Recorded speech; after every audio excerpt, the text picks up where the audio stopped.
Being concerned about a transaction moving very quickly is both in your interest as well as our interest as lenders.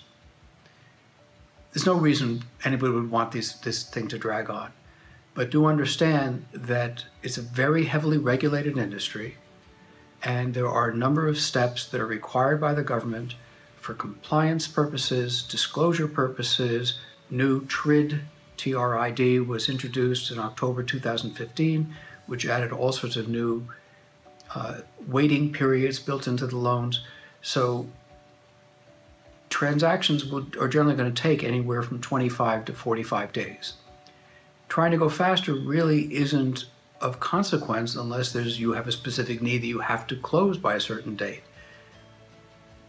Even then, if you're planning in advance, you can plan around that.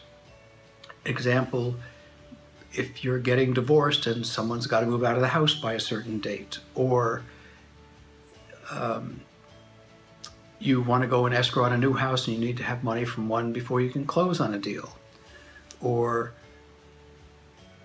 you're leaving the country for 2 months and you want to make sure this gets done before you go. I mean, there's personal reasons why speed is important. But generally speaking, you go into this thing knowing what the time frame is going to be. And as long as you're prompt with the documents and answer the questions appropriately and honestly, the process is what the process is going to take. That has very, very, very little to do with the interest rate you're going to get.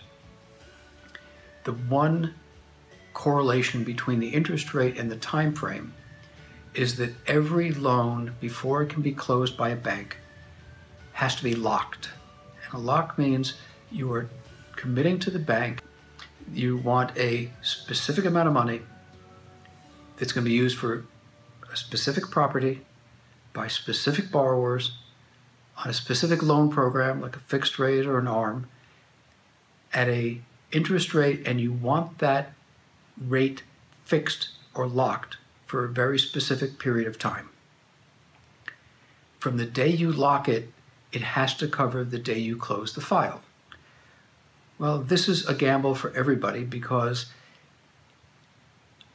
in that time frame, let's say it's going to take 30 or 40 days to close a transaction. You don't have to lock when you start. You're the borrower. You can choose.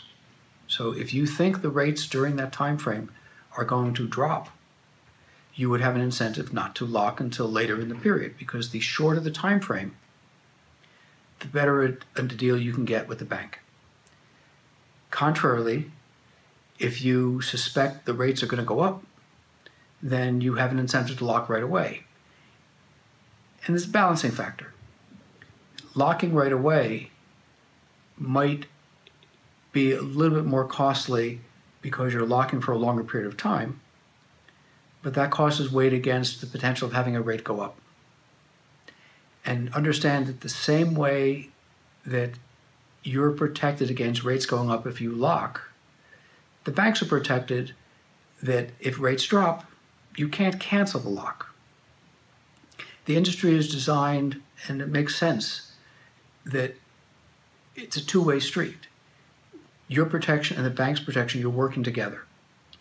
If everybody could cancel lock every time the rates dropped, everybody would do so and the banks would stop giving loans.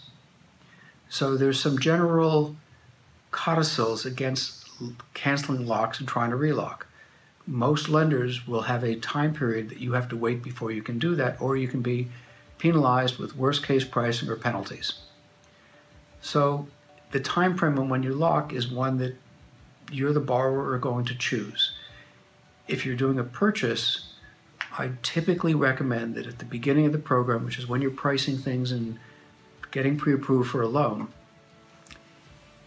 if you're getting a rate in a program that works for you, lock it. Because once you're in contract, if the rate should happen to rise, you have to close that purchase. You will have to lock, and you'll be at a higher price, and you'll financially and emotionally regret that greatly.